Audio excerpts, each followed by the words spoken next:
আসসালামু আলাইকুম ভিউয়ার্স। আশা করছি আল্লাহর রহমতে সবাই ভালোই আছেন। মাসকলাই ডাল অনেকেরই খুবই পছন্দের একটি খাবার। পূর্ব প্রস্তুতি সহ সেই মাসকলাই ডালের রেসিপি আপনাদের সাথে শেয়ার করব। তো চলুন তাহলে সেই রেসিপিটি দেখে আসি। তো প্রথমে আমি ডালগুলা ভেজে নিব। এরকম পরিষ্কার ডালগুলাই আমি বাজার থেকে কিনে নিয়ে আসছি। তো এখন আমি ডালগুলা ভেজে নিব। চুলার হিটটা মিডিয়ামে রেখে ডালগুলা ভেজে নিচ্ছি।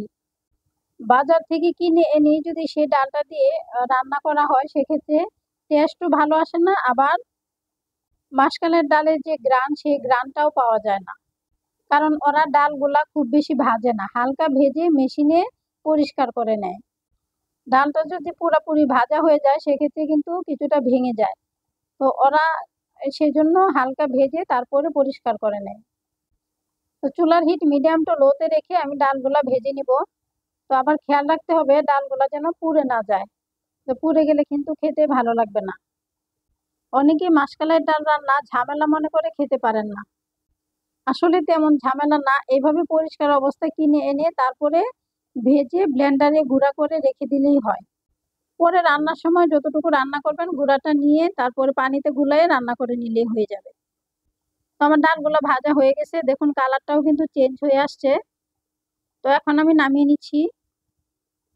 তো আমি আজকে মাসকলাইয়ের ডাল মাছ দিয়ে রান্না করব। তার জন্য আমি মাছের পেটের অংশগুলো নিয়েছি। তো আমি মাছটা সিদ্ধ করে এখন কাঁটাগুলো ফেলে দিচ্ছি।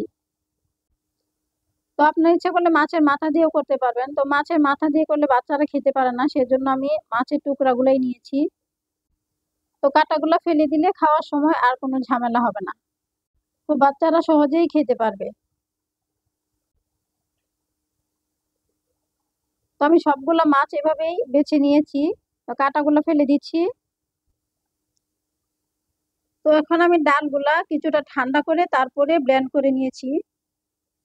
তো একদম মিহি ব্লেন্ড করি নাই, কিছুটা দানা দানা আছে। মাসকলাইয়ের ডাল কিছুটা দানা দানা রেখেই ব্লেন্ড করতে হয়। তো এখন আমি ডালটা রান্না করে নিব। তার জন্য পাতিলে আমি কিছুটা তেল দিয়ে তারপরে দিয়ে দিলাম পেঁয়াজ কুচি। তো পেঁয়াজগুলো ভেজে নিয়ে আমি সামান্য পরিমাণ হলুদ দিয়ে দিলাম।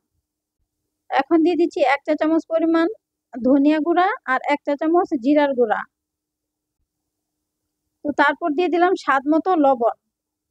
1 টেবিল চামচ পরিমাণ দিয়ে দিচ্ছি পেঁয়াজ বাটা। তো এখন পাতিলটা ঢেকে তারপরে মশলাটা কিছুক্ষণ কষিয়ে নিব। তারপর আমি মাছটা অ্যাড করে দিব। তো আমি পাতিলটা ঢেকে দিচ্ছি। তো এদিকে আরেকটি মিক্সিং বোলে আমি ডালগুলা পানি দিয়ে গুলায় নিচ্ছি। আর ডালের গুঁড়াগুলা অবশ্যই নরমাল তাপমাত্রার পানি দিয়ে গুলায়ে তারপরে পাতিলে দিতে হবে। সরাসরি গুঁড়াটা পাতিলে দেওয়া যাবে না, তাহলে কিন্তু চাকা হয়ে যাবে।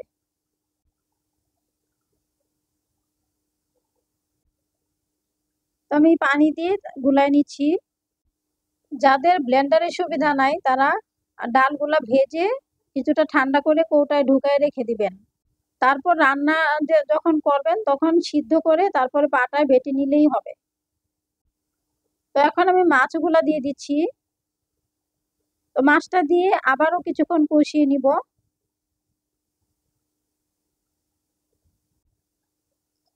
তো আবারও ঢেকে দিলাম। তো মাছটাও কষানো হয়ে গেছে, এখন আমি ডালগুলা দিয়ে দিচ্ছি। তো আরো কিছুটা পানি দিয়ে দিলাম। মাসকলাইয়ের ডাল কিছুটা ঘনই থাকে, মুসুরের ডালের মতো এত পাতলা করলে ভালো লাগে না। আর কিছুক্ষণ পর পর নাড়তে হবে, না হয় আবার নিচে দিয়ে চাকা হয়ে যাবে।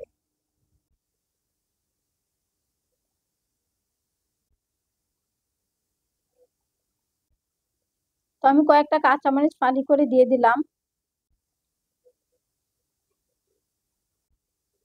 তো খুব বেশি সময় লাগবে না। তো আপনারা চামচে উঠায়ে ডালটা দেখে নিবেন হাত দিয়ে চাপ দিয়ে। ডালগুলো সিদ্ধ হয়ে গেলেই নামিয়ে নিবেন। আর অবশ্যই লবণটা চেক করে নিবেন। সব খাবারই লবণের পরিমাণটা কম হলে খেতে ভালো লাগে না।